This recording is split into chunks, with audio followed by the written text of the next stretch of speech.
Assalamualaikum warahmatullahi wabarakatuh. Perkenalkan, nama saya Yahya Rahayu dari kelas MJ 403.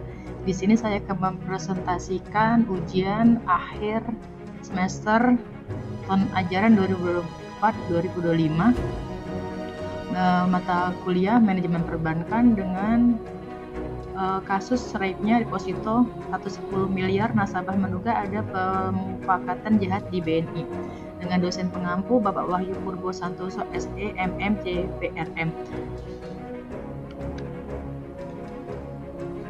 Kasus pemalsuan biliet deposito senilai 110 miliar di BNI kantor cabang Makassar yang melibatkan Melati Bunga Sambo sebagai tersangka utama menunjukkan indikasi kelemahan pengawasan internal di bank tersebut.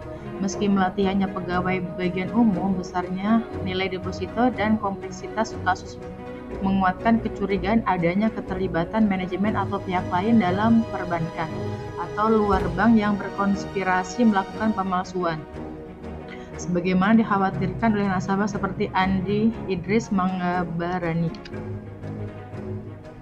Opini dan pandangan. Kelemahan pengendalian internal. Kasus ini memperlihatkan kurangnya kontrol efektif dan ketidaktegasan dalam memisahkan fungsi serta pengawasan pada BNI Makassar.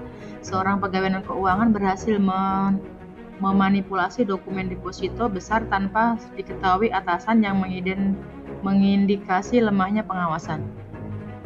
Berikutnya, keraguan nasabah terhadap integritas manajemen. Nasabah utama merasa tidak mungkin kasus sebesar ini dilakukan oleh satu orang saja, tanpa ada pemufakatan jahat, sehingga muncul dugaan keterlibatan manajemen atau unsur pejabat bank untuk menutupi modus operandi tersebut. Dan berikutnya, tindakan hukum yang tegas.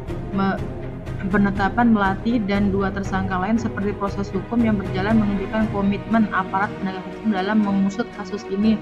Vonis penjara 10 tahun dan denda 10 miliar juga telah dijatuhkan kepada Melati, menegaskan sanksi serius terhadap pelanggaran ini. Solusinya yaitu dapat memperlakukan sistem penguatan sistem pengawasan dan audit internal.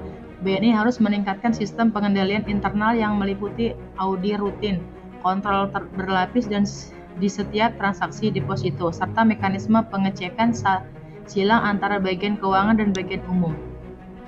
Selanjutnya, implementasi sistem whistleblowing yang efektif, menyediakan saluran pelaporan yang aman dan rahasia bagi karyawan dan nasabah agar bisa melaporkan kecurigaan praktik korupsi atau kecurangan tanpa takut akan pembalasan demi deteksi dini. Yang berikutnya, digitalisasi dan transparansi data deposito, menggunakan teknologi sistem informasi yang lebih canggih dan transparan agar data deposito tercatat real time dan sulit dimanipulasi, serta memungkinkan nasabah memonitor status dan transaksi depositonya secara akurat. Yang berikutnya, melakukan pemeriksaan mendalam terhadap manajemen dan prosedur bank. Perlu audit investigasi menyeluruh untuk mengungkap apakah ada keterlibatan pejabat internal lain dan memperbaiki tata kelola risiko serta etika kerja di bank. Yang selanjutnya, bisa melakukan edukasi dan kewaspadaan nasabah, menyadarkan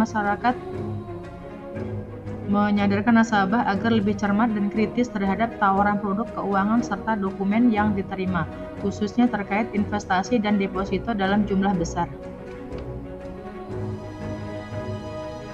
Kesimpulannya, dengan langkah-langkah ini, institusi perbankan dapat memperkecil potensi terjadinya fraud serupa dan menjaga kepercayaan nasabah serta reputasi perbankan secara keseluruhan. Kasus ini juga menjadi pembelajaran penting bagi seluruh otoritas perbankan di Indonesia untuk memperketat pengawasan internal dan meningkatkan transparansi transaksi. Berikut presentasi dari saya. Mohon maaf bila ada kesalahan. Wabillahi taufiq wal hidayah. Wassalamualaikum warahmatullahi wabarakatuh.